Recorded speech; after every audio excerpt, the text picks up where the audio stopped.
You are now listening to Undrafted GM with your host, Lo. All right, welcome back to another episode of Undrafted GM here on the Say What You Will radio network. We are here on another Friday evening. This has been a busy week, start of the league year, free agency, all the legal tampering period is now over, so moves are being made official. The Stafford trade to LA is official, so that means Goff is officially in Detroit. There's been a lot of movement, a ton of different stuff happening. The signings have come in, unrelenting. There's been a lot on the front for Pittsburgh as well. There's been a lot on the front for Houston. I want to first and foremost address what's going on with Deshawn Watson. So there's been a lot of news, a lot of speculation. There's been a lot of information that has just come out in the past, I would say just over 24 hours, because it kind of broke, well, at least the first information I saw about it was later last evening. But Deshawn Watson in particular has been accused of sexual assault. And not once, not twice, but we are now up to 7 official implications, 7 official accusations. And there's actually been rumors out there that there's as many as, I want to say the number was 12 different women that were coming forward. And for those of you that have been following along with Undrafted GM, I'm a big Deshaun Watson guy. Okay. He's a good dude, at least, obviously from what we know about him. He's a good leader. Yeah. And Katie, it is terrible. So there's been a lot of stuff come out, so it really makes you question things. But I do want to point out some things. I've talked to a lot of people about this on social media. I've talked to a lot of people about this just, from a football standpoint, a lot of people that, I take their opinion into serious consideration. I think the timing is very questionable. And now, not to say that there's never been any rich person in the world that's made terrible decisions, because let's be very blunt and honest. We all knew there's terrible people in every business, in every industry in the world, right? Athletes are just under a different type of microscope. They're kind of like celebrities, but they're not. They're not politicians, but they're under as much scrutiny at times. So it's just a very unique situation. And Deshaun having as much, feedback, as many people reaching out, obviously that makes it a big, scary ordeal, right? That's a very serious thing to accuse someone of, let alone, one of the most talented players in the entire league. But it also came out today, and I've been trying to confirm this. There's been a couple of different sources that have confirmed that the lawyer that is currently suing Deshaun Watson is none other than the next door neighbor of Bob McNair. And if you guys don't know who Bob McNair is the current owner of the Houston Texans. If you guys have been following Deshaun Watson and his story at all, right now Deshaun Watson's in a brutal battle contract-wise with Houston. He's saying that he refused to ever play for them again. He wants to get out of there as soon as possible. There's been a lot of trades out there that people have thrown, but Houston has refused to let him go. Now, obviously, he's under contract. It's not like he's a free agent or anything like that. He's still contracted to Houston. I believe he still has 2 more years on that contract. And so there's been a lot of, back and forth between the two of them. But I think with all the things that have come to light, I think the timing is it's not even coincidental. I don't necessarily know if I believe in coincidences. Life happens on purpose in certain ways sometimes. And so I don't believe for a second that, the person that you're most upset with, right, being the Houston Texans owner and being the person that you're most outspoken with for who they chose to hire and things like this, and you're trying to leave their company, but you bring in the most money of anyone in their company, it's pretty coincidental that it just so happens that his neighbor is the specific lawyer that just so happens to not have one, but now all of a sudden over 20 different women coming forward to bring accusations on him, right? Because let's look at it from this standpoint, okay? Assuming the worst, assuming that that's, it's not a coincidence, assuming it's a situation that Deshawn Watson is doing all these things. I mean, that's a lot of women, and he's a disgusting person if this is all true. Okay. Again, I don't believe it's true right now. I really don't. I think there's too many things that are falling in line. Katie said, I don't want to be an ass either. We had the Ben stuff with this being a huge issue, and I don't want to downgrade it by any means, but how does someone of that level do that? And see, that's something I've kind of been bugging with too, because, obviously we'll use the Jeffrey Epstein thing. He's a disgusting, or was a disgusting person, right? And this in no way is political or anything like that. Like, he's a disgusting person. And, obviously he's gone now, and there's that whole conspiracy of, was he killed, whatever. Okay. But this show being about football, the reason I bring that up is because, that's an example of what you said, Katie, the elite and what they're able to hide, right? Money hides a lot. Money covers a lot, just like winning covers a lot. Okay. But when you start losing 4-12 Houston, all the seams start coming apart. I don't see a situation where, now, mind you, I've talked about Deshaun actually quite a few weeks in a row, and I don't know if that's just, how things panned out, because, again, I don't really believe in those coincidences like that. But I don't believe that 20 different women would keep their mouth shut just for some lawyer to go after him, right? Just for this one specific, and it just so happens to be right at the beginning of the new league year, and it just so happens to be right when teams are looking to go get him, and it just so happens that this is super defamatory. They're very explicit circumstances that they're talking about. If you go and look, you guys can look up all the stuff that's been, reported about him and said. There's been some pretty, there's some pretty specific instances. Okay.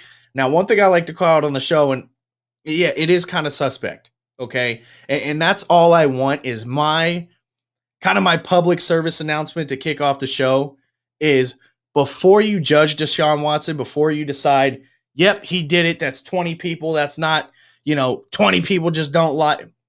Come on. Okay. Anybody and everybody will lie, especially for the type of money that guy has and makes and can influence. Because one thing I want everyone to remember, okay, and I had a comment from somebody who was actually a friend of mine, and he made the comment, he's like, I wish these people would stop, and this was before this came out, he's like, I wish they would stop trying to get out of their contracts and just move forward. Okay, do what they're supposed to. They're in a contract, they know that, just kind of shut up and play football type thing, right?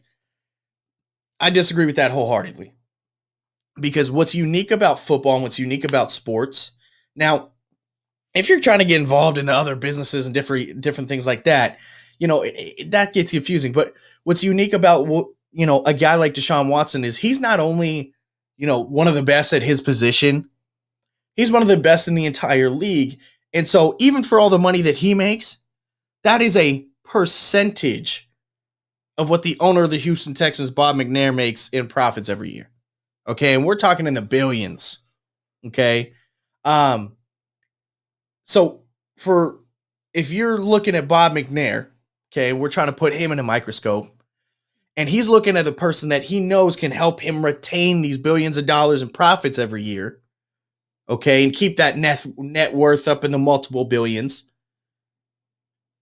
You're not really just going to kind of let your guy go free. Because to you, it's a little bit more about business than it is football, right? For Deshaun Watson, he's like, I'm unhappy with the coaching. I'm unhappy with the support staff. I'm unhappy that you traded my star receiver and for a bum backup running back.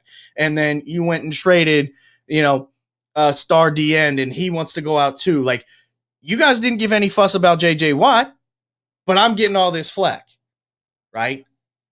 Donald said, my thing is, how is it that they had months to come out about this, and so why now? I'm starting to believe it's a money grab. And that's the thing. Yeah, you are starting to believe it's a money grab. And again, I'm not going to sit here and say that that's what this is 100%, because I don't know this man at his core. I've never met the man in my life. I can't speak on his nature. But from what I know about him, I have talked to coaches that have had actually passed by and played coach games against him or interacted with him at one point. I've only heard good things, which is why I was such a big fan. I know Deshaun Watson was heavily involved in the it's the FCA, it's the not Federation, Fellowship of Christian Athletes in college when he was at Clemson. He was actually, I believe, a president of the chapter there, him and Hunter Renfro. So, like, there's a lot of things that in the background. He's dealt with a lot of adversity in his life. He does a lot of give back. But again, you don't really know the man's true character. Okay, so that's where sports kind of blurs those lines because you see a lot of things and you don't see a lot. I just think it's extremely coincidental that the most valuable piece of a business, okay, being this person, being that he brings in this amount of profit, that with that being the case, and him wanting to walk away and, hey, let me go play for the Jets or the Niners or whoever wants to give trade. Bob McNair's looking at that and like, hey, first round picks don't coat my pockets. That doesn't really do anything for me. It's not like you're handing me back a check for, a couple $100 million. Different. It's not like we're getting cash in exchange for you going to somewhere else. I find it very coincidental that, like Donald said, 20 women just out of nowhere all decided that they believe in this lawyer and they decided that this guy's going to be the one to take them to whatever they think the promised land is. Because let's be honest, if this was something that really truly did happen, which let's go down the route that it did. If I'm an individual that something happens to, I don't give a damn about, no offense, what happened to those other 19 plus women. I'm worried about what happened to me and what it did for me. I'm not waiting. I'm not, you know what I mean? That's something that if I feel like, hey, I'm not even trying to go after this person for money. This is something that affected me as a person on a level that some of us will never understand. It's not a money grab. It's not about, Deshawn Watson even said in the initial tweet where he actually rejected those accusations, he said the initial conversation with that lawyer who said that he has these allegations started out with I'll settle for 6 figures right now. What part of that strikes you as honesty? What part of that strikes you as, okay, this is someone who, because if you're just willing to come in and settle, you don't really care about what happens to the man for these disgusting actions if it's true.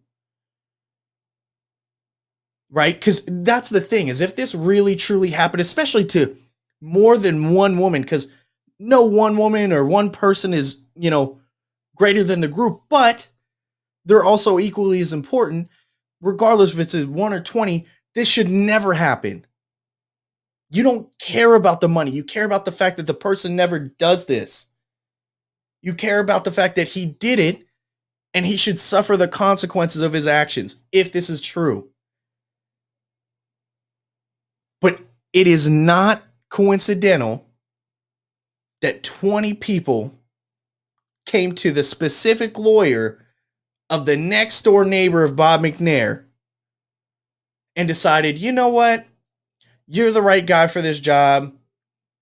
Obviously Deshaun Watson, he needs to be taken down and we're all going to wait until the start of the league year for it to happen. It doesn't work like that. I understand that there's processes. I understand that there's a legal system. Lawyers have to collect evidence and they have to interview everyone and they have to interview the place where they got evidence from. And, there's all these different levels. I get that. But regardless of that fact, the allegations while you're collecting the evidence don't have to wait. Someone doesn't have to wait to speak up. Okay, now this is where it gets difficult just being a fan. There's a lot of things that have happened in the past in the league. Katie Nussbaum brought up the Ben Roethlisberger thing. Okay, Pops and I, he's obviously off screen right now, but us being from Pittsburgh, you hear other rumblings from people that say they know people and they say they know people because you're from that area, right? He spends a lot of time there. You hear certain things. If any of you are watching or listening from Houston, feel free to chime in if you guys have heard things about things, because they go out in their local area and they spend time there and they spend their money there. So, exactly, Katie, if this is true, I hope Deshaun Watson goes down to the absolute highest extent of the law. I hope he goes down. Like, there's just words can't explain. People like that don't deserve, in my opinion, to live. That's just me. But I don't believe that that's the case here. I could be 100% wrong. Again, I don't know the man's character. So I just wanted to preface the show with that little PSA, and I know that that was a big preface, but that's something I feel that athletes always get a bad rap about. There's a lot of claims that go around, especially nowadays. There is, and has been documented, a lot of money grabs. There has been a lot of areas where people have tried to be like, oh, yeah, you know what? Oh, he did this to me, and then it's false. But they damaged that reputation permanently. Okay, it took Ben Roethlisberger getting married and settling down for people to be like, oh, he's not that guy anymore, right? People make mistakes. They're not perfect, but something as serious as this, they're not trying to accuse Deshawn Watson of being an idiot and messing up once. They're trying to say that this is a repeated pattern of behavior that he's been doing for years and years and years, and nobody said anything.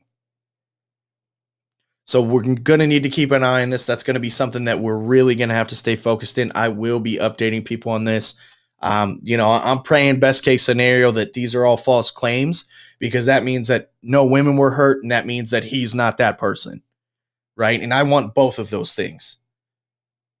Okay, I'm praying that none of this is true, because that means everybody's good and happy and healthy, and everybody can just move on.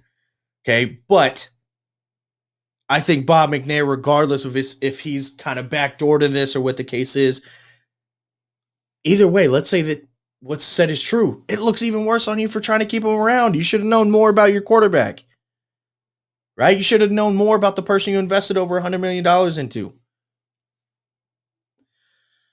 Moving on from that subject, I want to get into a little bit lighter, a little bit happier, because this is football. We're at the beginning of the league here. Free agency has literally been crazy. It's been a frenzy. I'll give a quick shout out to Katie Nussbaum since she's in the comments. Juju Smith-Schuster, it was announced today he re-signed for 1 year for $8 million. I know a lot of Pittsburgh people are torn. You're wrong. You shouldn't be torn. The man shows what he could do. Is he a true elite number one? No. Is he a extremely high-end number two? Yes, that's just my opinion.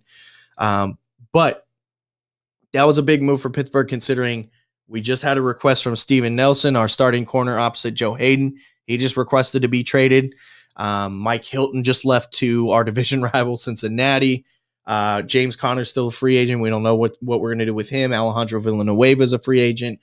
He's most likely not returning. So there's a lot of big pieces that you've seen in Pittsburgh for a long time that aren't returning. So with that in mind, what I want to do is I actually want to get into the standings. What I want to do is I'm going to talk a little bit about some of the signings that have happened, some of the rumors that have been going around, some of the things that we've been seeing. And what I want to do is I want to talk about where they ended last year in their division. Okay. And then if I think that they're going to go up, go down, or stay the same in their division, because I think this week, it's not like the draft. Okay. You guys are going to get my mock draft. I'm going to say first week in April is when I'm going to drop that. That way it's dropped ahead of the draft.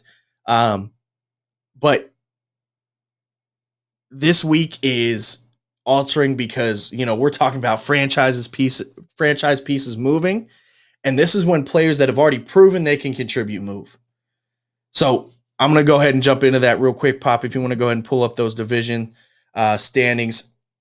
And then if you want to pull, I'll say we're going to need to zoom in a little bit. Kyle said, I was a little upset when I found out David Moore went to Carolina and went to school with him when I was young. So I thought it was cool seeing him here in Seattle. David Moore is another solid dude. That man performed really well for Seattle. He was, he had a couple multiple touchdown games too. And I did see that he went to Carolina. They're kind of shedding pieces like crazy. I don't really know what their process is there, what their thought process is, because with that being the case, they just lost Curtis Samuel, right? He just went to the Washington football team. So David Moore will be a nice piece, him, Robbie Anderson. I'm hoping that they decide to take a quarterback. So, we'll start off with the AFC East. This is the end of last year. Again, a lot of these, obviously, we're already aware of. We know how it ended. But so Buffalo finished out 13-3, the Dolphins 10-6, the Patriots 7-9, the Jets 2-14. Let me start off by saying this. You're going to see one change. You're going to see the Patriots end at 2, The Dolphins end at 3, and the Jets stay at 4. Buffalo should take that division. What I would not be shocked to see is I would not be shocked to see New England surprise everyone and win that division again. And yes, I said it. For all the haters out there, look, I'm not a Bill Belichick guy, but and no, this isn't just a result of Cam Newton getting signed. That is not what this is. Now, do I think that was a big signing? Yes. But I think that was a big signing for multiple reasons. Okay. This week, the New England Patriots went out and did something very non-Patriot-like. Pops and I talked a little bit about this off air. They actually went out and he said, stop, just stop, please stop. They actually went out and signed more free agents than I think I've seen them sign as a whole in the past 10 years. Now, they've always done like 1 or 2 veteran signings, guys that you knew were good locker room guys that you knew were contributors. But what's unique about this is they went out and signed studs. They went out and tried to, rebuild the wheel that they built. So what I'm referring to is this 2 tight end nonsense. Katie said, I think Lori and Cody love Bill. Oh, God. Well, I hope that's not true. Lori being a Dallas fan and Cody being a Denver fan, because, man, we're going to have a conversation. But I do like the moves that they made. Okay. And she said, don't hate me, Lori. Having 2 tight ends like that, Hunter Henry and Jonnu Smith. They signed Jonnu Smith away from Tennessee. They signed Hunter Henry away from Los Angeles, from the Chargers. And Lori said, Lori definitely does not. I knew that pretty well. I was pretty confident. There's not a person, I think, in this entire complex that enjoys that man. Yeah, he is. Anyways, getting back to some of their moves. So they're trying to replicate what they did with Aaron Hernandez and Rob Gronkowski. Obviously, Rob just re-signed to Tampa Bay for another year. I want to say for $10 million. Tampa Bay just loaded up. They rebooted everybody that they had to run with, and they're going to go back and try to do the same thing. But New England, defensively last year, I want to say they finished 3rd. And with them finishing top 5 overall, they're returning all their players from that defense last year, with the exception of Patrick Chung, but he had sat out the entire year anyways due to COVID. He was one of the ones who decided that he wasn't going to play last year, so he did retire. That was a big loss for them in terms of he was around for some of their dynasty. He was around for some of the runs that they had made with Brady. Definitely a big defensive piece there at safety for a while, but defensively, they're going to return and look pretty similar, which is very scary. But they definitely upgraded a lot of offensive pieces. They signed Nelson Aguilar away from the Raiders. They signed, again, Jonnu Smith from Tennessee, Hunter Henry from L.A. They're going to continue to build in the draft that receiver room, I have a feeling. But they're going to go back to that 2 tight end set. They're going to make Cam do very little as far as throwing deep, stretching the field, because it doesn't seem like he has that too much anymore. And I'm not saying his ability isn't there. His shoulder is not the same that it used to be. And so that's going to be something to keep an eye on, is their movement within that division. Now, the reason I say Buffalo is going to run it back, we all know how talented Josh Allen is. We've been seeing him spin. But Buffalo did something I was not expecting. They went out and signed Mitchell Trubisky away from the Bears. Why, you may ask? Because what you do when you have a championship window, you believe that you're a serious contender, is you get yourself insurance, right? When you get yourself a brand new car, you get insurance for it. And you don't get liability, you get full coverage, right? What Mitchell Trubisky is an elite backup. He could come in spots. He's Jameis Winston. I don't believe Jameis will ever be good enough to consistently start an entire season. I don't believe New Orleans is satisfied with him being there as a starter. Let me clarify that. That is not their intention. That's not what they designed. Sean Payton wasn't like, okay, Drew Brees is leaving, we're going to go Jameis now. No, they have other plans. But Jameis Winston is an elite bridge or an elite backup, however you want to look at it. If you want to look at it as, okay, he's a temporary starter, fine, great, whatever. Whatever you got to tell yourself to sleep at night. But Mitchell Trubisky, I don't even think he's as talented as Jameis is. But having him, let's say worst case scenario, Josh Allen goes down, you could find yourself a win or two with him, especially with that defense growing and adding pieces. They added veteran pieces like Emmanuel Sanders, who coincidentally just left New Orleans. They did re-sign their linebacker, Matt Milano. That was a huge signing for them. He covered over 100 tackles for them last year. They did something that a lot of people won't even notice. They signed the punter away from Miami. And the punter from Miami, for those that don't know, was actually an Arizona State boy here, Matt Hack. So Matt Hack was kicking down in Miami. He was excellent. Their special teams unit was balling last year too. And so very, very typical of Bill Belichick to have strong special teams. Talk about, matching fire with fire. Sean McDermott's trying to do the same thing. So now Miami, they're tough, right? They finished last year second. They finished 10-6. Everybody was like, oh, Deshaun's going to Miami at first, or, and I was one of those. I advocated for that. That was a big one for me. I thought that fit was insane. I thought Brian Flores would have been really fun to watch with him. Miami didn't get worse. In fact, I think they got better. I just don't know if they got better enough to continue what they did last year with that domination in New England, because they didn't dominate New England in the way of go out and rout them, but New England didn't even feel like a team that should have been on the same field as them. New England felt like a fourth place team that, was just in a division that wanted a fourth place team worse than them. Miami obviously had the top scoring defense last year. They had a defense that was just absolutely dominant, and they got better. They did the one thing. They took advantage of what the Texans are doing by offloading and re-signing these vets to these minimums, and they decided to go get the middle linebacker Mckinney from them. They traded what they traded away. They had Raekwon McMillan 2 years ago. He had left, so they did have a hole at backer. They replaced him with Jerome Baker out of Ohio State. And Jerome Baker is extremely serviceable, but that's all he is. He's serviceable. He's not, they're working with guys like Andrew Van Guard.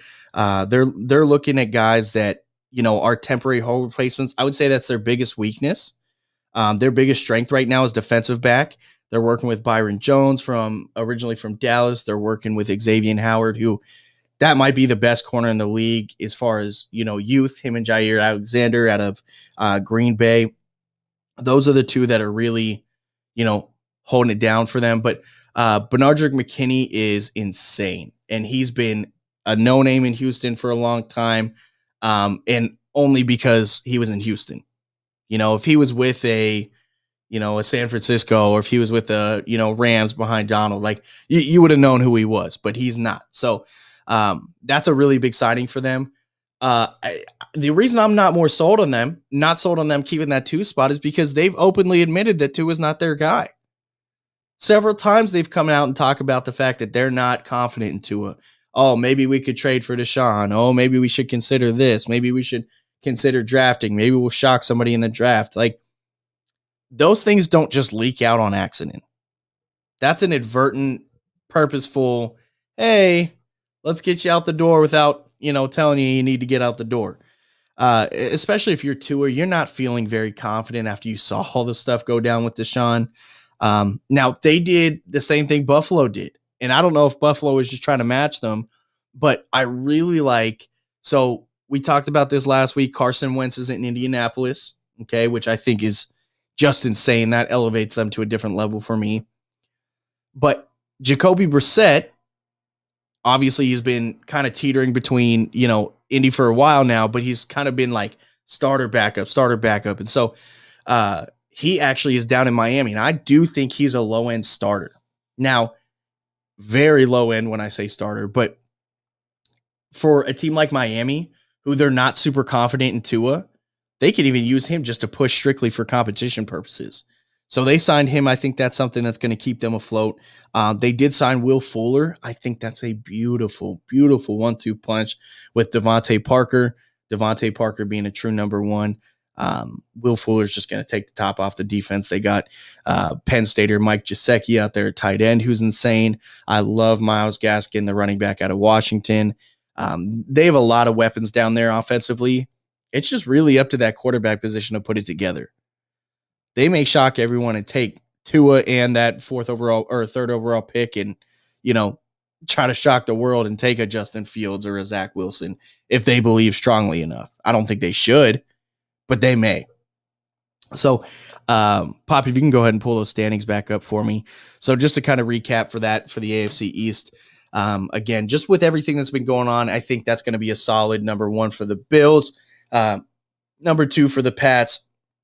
Dolphins will finish out 3rd. I'll say the Jets get to 6 wins this year. I'll be real nice because they have added some pieces that I really like. Corey Davis, I'm a huge fan of his. They've added a couple corners. They added LaMarcus Joyner. I'm a big fan of his as well. So they added some pieces, but they're going to finish out 4th. So going down the AFC some more. Disappeared on me. You're good. But we're going to go over to, I want to say this is, there we go. AFC West. Number 1's going to be number 1, and it's going to be number 1. Now, the Raiders, they made a move I really liked, okay? And I don't know why they didn't just include it in the trade, but they lost some major pieces as well.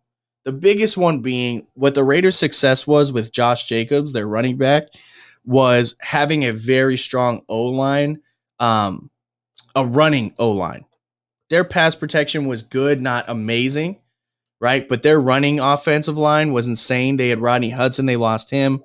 So them finishing out 2 that last year, I'll be honest, I think they slide down to 3 because I think the Chargers got better. You know what? No, I'm going to take that back. The Chiefs are going to stay at 1. That division is only going to change on those bottom 2 teams if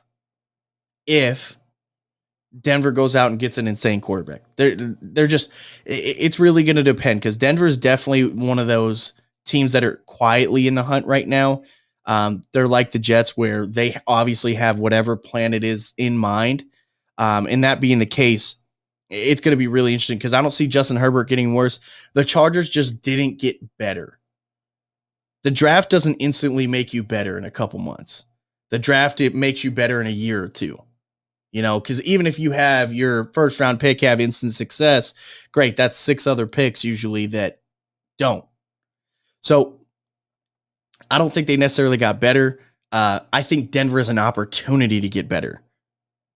I think they're one of those teams that, they're kind of quiet right now. Von Miller's having a little bit of issues, but once they get that figured out, it's going to be really interesting to see what happens with them. But the Raiders losing a leader like Rodney Hudson, that was a big one for them.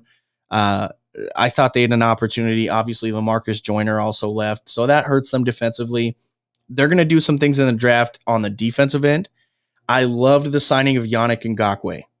Okay, if you guys remember Yannick played for the Ravens and the Jags. But the reason that's so big for them is because that was their biggest area. That's been their biggest knock since Khalil Mack, is that they haven't had a defensive pass rush. And so that's going to not instantly solve their problems, but that's a big boost. That's a big game changer. He's going to demand double teams. That should free up guys like Mo Hurst and some of those guys on the interior that they've invested draft capital into the past couple years. That should allow them to see exactly what they have up front there. So that'll be interesting. I think that division, I'll be honest, I think it stays the exact same. I don't see the Chargers surpassing the Raiders because they didn't get better. I think it'll wind up about the same. I do see the Chargers and the Raiders both getting at least 9 wins. Can we go down in the next division there, Pop? Man, we got a lot of free agency news this week, guys. There's been so many different signings that I love. One that I hated, I did not like Phillip Lindsay leaving Denver to go to Houston. I was not a fan of that. It doesn't make sense. He's a young player. He was in a system where he was 1A, 1B back. Him and Melvin Gordon in Denver. I didn't like the fact that he left and went to a worse situation. I feel like he could have went to a contributor. He could have went to a Seattle. He could have went to, the Rams. That would have been a great one. A lot of different situations because he wasn't a big cap guy. So that'll be interesting to follow up on that too. Oh man, this is the toughest division right now as far as figuring out what's going to happen. This is going to hurt me. Okay, and this is going to cut me deep. Pittsburgh has lost, I want to say, a total of 4 starters, about to be 5 when Steven Nelson gets traded. We are playing with a 38-year-old quarterback. Yes, Juju came back. That was great. James Conner's a free agent. We don't know what we're going to do at running back. Vance McDonald retired. Yeah, we still have Eric Ebron, but that's only one tight end. I don't see a situation where Pittsburgh repeats what they did last year, regardless of schedule. Even if they gave us the Jets every single week, the Jets would probably figure us out at some point. And I just don't see us being in a situation where we finish at the top of the division. I'm going to say you're going to take the Ravens and the Browns. You're going to bump the Ravens up to 1. You're going to bump the Browns up to 2. Oh, and this is going to hurt. The Bengals they really improved. Really improved. I'm going to say there's a very close toss-up with that 3rd and 4th spot. I'm talking a game or 2 difference. I think there's a very strong possibility 3 teams could come out of the AFC North, especially if they do decide to keep this wildcard format that they kept this past year. It'd be very interesting to see because, honestly, if Joe Burrow comes back healthy, obviously this was a big injury for him. If he comes back healthy and ready to roll, that team is scary.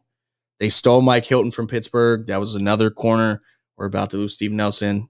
Again, like I said before, that's another starter. You know, our identity is just kind of up in the air. Pittsburgh's identity is up in the air. Since he knows what they want to do, Cleveland is very firm in their identity, and Baltimore's very firm in their identity. I'll be honest. I think out of teams that know what they want to do and are going to try to execute that, Cleveland's the scariest right now. Just because Baltimore's still teetering on that. Oh, okay, are we going to run Lamar out of these, 3-back sets? Are we going to continue to run this, 2 tight end, but one's kind of like, a fullback running Patrick Ricard? Like, what are we really going to do? I think you're going to see them invest in some receivers as well. This is the ultimate draft to do that. Like I said, I'm going to release that mock draft closer to the end of this month, probably right at the beginning of April, that first week. But I don't see a situation where Pittsburgh beats out Baltimore or Cleveland. I can see Cleveland taking the division. And that sounds so strange and foreign, but if they're anything like they were last year, I don't think Pittsburgh is shot in hell. Do I think Big Ben coming back was the wrong answer? No. And I'm going to say that firmly because we don't have another plan in place. We know what we get with Ben. We know we'll at least be semi-competitive. We're not going to go out and get blown out every game. But if we get in shootouts, we're screwed. If Pittsburgh gets in a situation where we're in shootouts, and especially now, depending on the defense, I get it. We have TJ Watt. Cool, great, whatever. Joe Hayden's on the back half of his career. Minka's incredible. I'm excited with all that. That's cool. Cam Hayward's on the back half of his career. You show me a Steeler you're excited about, I'm going to show you one I'm fearful of. Okay, everybody that we have that's exciting, Devin Bush is coming off a large injury. We're losing 2 starting corners. I get that we re-signed Cam Sutton the corner. I'm excited about that. But he's been playing the nickel. He's been playing that rover spot. Is he going to play outside? Who knows? Can he play outside consistently? He did at Tennessee. So we're going to see. We're going to find out what happens. It's going to be really interesting. But Pittsburgh kind of showed who they liked. They were always kind of teetering on Bud Dupree, and you can thank Jarvis Jones, our previous 2nd-round draft pick, for that. Obviously, Bud was our first-round pick, but Jarvis Jones was another D-end. He was out of Georgia. He saw a little bit of production, then nothing. And so they just got scared and let him go. Now, Bud went absolutely insane last year. I even bought into him. That was a huge pickup for the Tennessee Titans. He wound up there in the AFC South. We're obviously going to go over that division next, but that's a big pickup for them. Do you have something, Pop? Oh, my bad. And so, yeah, the AFC North, it's going to go Baltimore 1, Cleveland 2, Pittsburgh 3, Cincy 4. And honestly, I wouldn't be shocked if Cincy was 3. So rolling over, like I said, we'll roll over to the AFC South here in a second. But man, what a world. We're going to be Drew Brees-less, Phillip Rivers-less, but Tom Brady is still going to be dominating. Matt Stafford's going to be out of Detroit. We're losing all these different premier all-time players. I want to talk about a big one. We were talking about Cincy. AJ Green is an Arizona Cardinal, people. In what world did you ever see him out of the black and orange? I never did. Going over the AFC South, though, I think based on the moves that they made, the Titans got better. They did release Adoree Jackson, the former first overall pick out of USC, that corner. He's gone. Now, he played very unique minutes because he was still a starter, but he was a spot starter. They had Logan Ryan. They had Malcolm Butler. They were kind of, playing around there. Kevin Byard's just an insane safety, never gets love or attention, and he should. They have Amani Hooker out of Iowa. They have a lot of really good players in the secondary. They were struggling with the pass rush ever since Jadeveon Clowney decided not to go there. They have a really good O-line. Taylor Wan's going to come back. Derrick Henry's still there. It just goes to show they're fully all in on A.J. Brown at receiver. Corey Davis going, them not picking up his fifth-year option. They were very confident in that.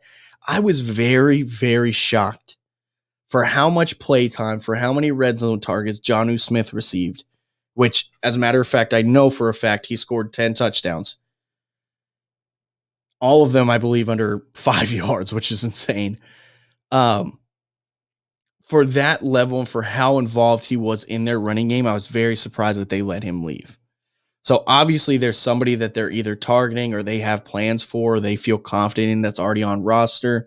Maybe Anthony Ferkser, but I was very shocked to see him move. That was a big loss for them. I do think that'll affect them slightly, especially in their red zone attempts. But this is no longer their division. I don't care that they're bringing back a very similar team. I don't care that Mike Vrabel is a good coach, because he is. I don't care about any of that. The Colts will win this division. The bottom half of that division, Texans will be 4. The Jags will be 3. But the Jags will not look like the Jaguars of old. The Jaguars under Urban Meyer, they're going out and trying to compete. He went out and got Carlos Hyde as a backup to James Robinson. He went out and got a lot of defensive players. He went out and he's going to use his draft with that first overall pick to take Trevor Lawrence. And then his every pick from there on out is going to feel like a first round pick. If Urban Meyer is anything, he's an all-time great college coach. He has more segues into knowing about people and backdoors than anybody. He has more insight. He has no excuse.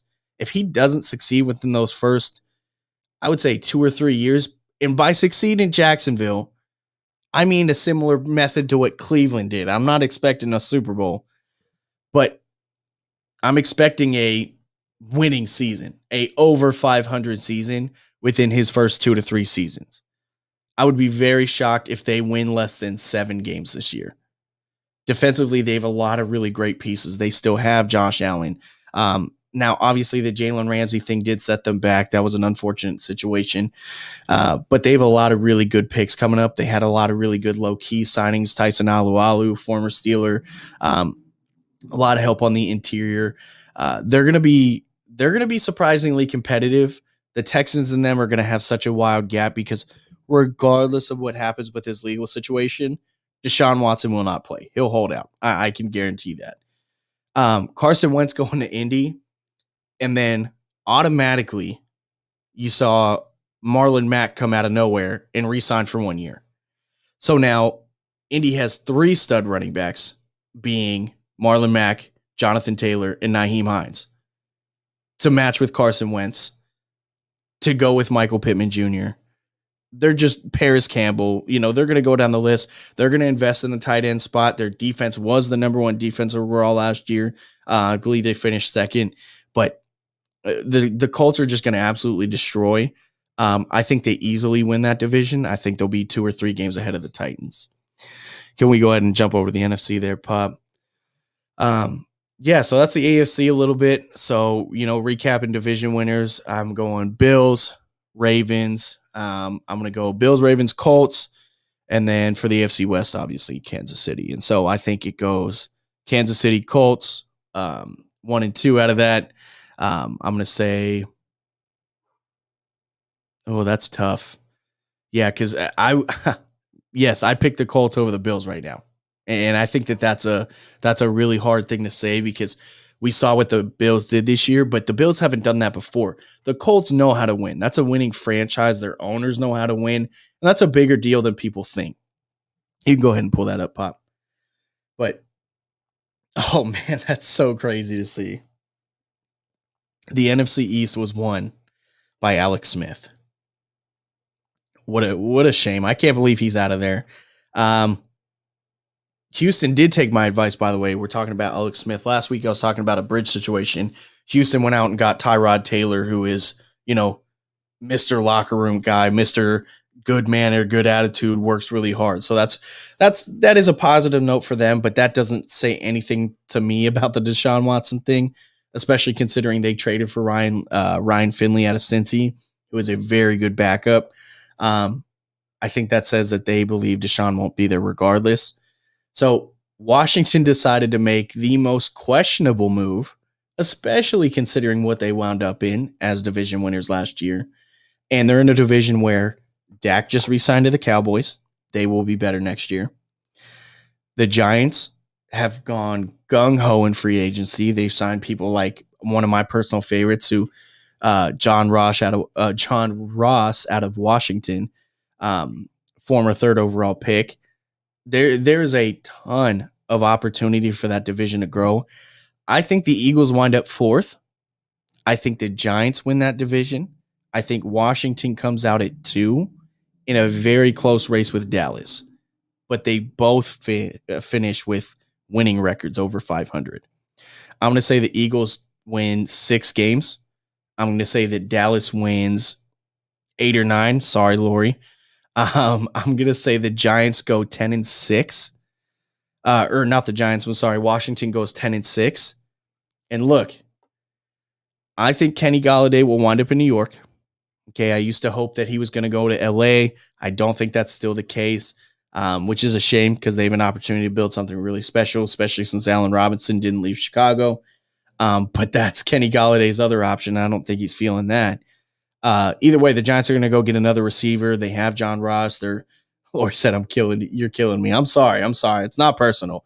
Dallas's defense. You have Jerry Jones. Once Jerry Jones leaves, we can have a different conversation. But until that day, which will never happen, yeah, sorry. But the Giants will win that division. Saquon will be back. They have Evan Ingram. They went out and got something. They got somebody who was so forgotten about, but is going to make such a large impact. They got Kyle Rudolph. They're doing the Patriots thing, the 2 tight end set. It's becoming mandatory to have 2 good tight ends for every team. Kyle Rudolph was a very consistent red zone threat. Evan Ingram can stretch the field. Like I said, they have John Ross. They still have some young pieces around there. Sterling Shepard's a stud. It's going to be really interesting to see how they fare down the stretch, but it's all going to come down to Daniel Jones. If he's even remotely a game manager, if he plays at a Kirk Cousins level, right, where it's not exciting, maybe the numbers are there, but it doesn't look like anything much, they're going to fare really well. I think the Giants will win that division based on the strength of their defense. Washington could as well off the strength of their defense, but they signed Ryan Fitzpatrick. Now, why in the hell would you sign Ryan Fitzpatrick when you have people like Deshaun Watson's looking to leave? Sam Darnold, I don't think he wants to be in that situation, which is why I think Juju didn't wind up going to the Jets. He wound up staying with Pittsburgh for less money. There's so many other options out there and in the draft, and I think that's where they're going to go. They have Ryan Fitzpatrick. They want to try out Taylor Heineke, last year's playoff hero. I think they'll, maybe hope for a Justin Fields to fall. I hope that, or maybe a Zach Wilson. It's going to be very interesting to see. But of all people, Ryan Fitzpatrick, he just makes your situation so difficult because he has games where he goes out and throws 3 to 5 touchdowns and you feel obligated to stick with him, but you don't really want to stick with him because he's also 37 and shouldn't be even in the situation that he is right now. I heard something crazy. It was like, he's the only quarterback that has like 5,000 passing attempts that has never won a playoff game. And like, come on, man. At this point, what are we doing here? What's the goal? He just makes life difficult. He's going to go out and try to win you games. And it's like, that's great. That's what I want. But if I'm trying to build for the future, especially with that super awesome defense that you have, he's got to go. So if you want to go ahead and roll down there for me, Pop, I believe the next one is the NFC North. It's the West. Okay. The NFC West. It's the Rams division. Stafford is that guy. Okay. And the more and more I go back and watch his time in Detroit, the more and more I'm sold that Sean McVay knew exactly what he was doing. There wasn't another person he wanted to take. Stafford fits everything they were trying to do. The amount of play action that they ran, the Rams are going to go get another running back to add to that room. Their defense is solid. We already know who's there. They did have a decently big loss. Michael Brockers actually followed Goff to the Lions after saying Stafford was a huge upgrade to him, which, awkward locker room talk. That's a rough conversation to have. But, that's a pretty good size loss, but it's not irreplaceable. Aaron Donald, covers all Band-Aids. And so they're going to be unstoppable. I think Stafford's absolutely going to blow it out of the water. The situation with Seattle is so frustrating. Russell Wilson should have been long gone. Him and Pete Carroll now have to have the most awkward conversations known to man. I mean, the man's literally telling you, hey, I don't want to play here anymore. And you're like, no. We're just going to not really say anything and just kind of let it blow over. Yeah, teams are going to offer us. We'll listen to them, but we're not going to say anything back to them. Like, that just doesn't breed success. I say they drop all the way to 4 because defensively, they lost one of their only studs on defense in Shaq Griffin. And then they also lost Dunlap as well in a matter of, 2 days. What do you have defensively left? Look, I'm a big Bobby Wagner guy. He's a stud. I'm a big Jordan Brooks guy out of Texas Tech. I think he's an up-and-coming backer. But those guys aren't covering anybody. Richard Sherman doesn't want a family reunion. Seattle's going to be 4th. It's going to go Rams, Cardinals. Yep, I said it. Cardinals, Niners, Seahawks. And again, I'm going to repeat that because I want people to hear this, okay? The Niners, for all intents and purposes, could go back and be a Super Bowl contender. I think the Cardinals can do it. They're just waiting for Fitz to commit. Now that AJ Green's there, DeAndre Hopkins is obviously bought in, JJ Watt's there. Like, man, just make it happen, Fitz. Just come back. Just do the thing for one more year. Be more open and free down the field than you've ever been. Let's make it happen. Go ahead and scroll down for me, Pop. All right, NFC North, this is real simple. Ready? Packers 1, Vikings 2, Lions 3, Bears 4. Done and done. Answer why? Oh, why would the Bears be last after being second? Easy. They absolutely lost everyone that mattered to them. They slipped and fell on the Russell Wilson thing and wound up with Andy Dalton. The Packers are still the Packers. Some of their stars took pay cuts so that way they could keep getting people. They didn't, but they will. The Vikings, I mean, Kirk Cousins, if anything, is consistent. Dalvin Cook's a threat. They signed Patrick Peterson away from Arizona. I do think that was a big signing for them. Now he's on the tail end of his career, so it doesn't look the same. But they've been having turnover there since Xavier Rhodes, so that was a big spot for them. And the Lions got Jamal Adams away from the Packers. The Packers didn't really want him, but that's a big improvement for them.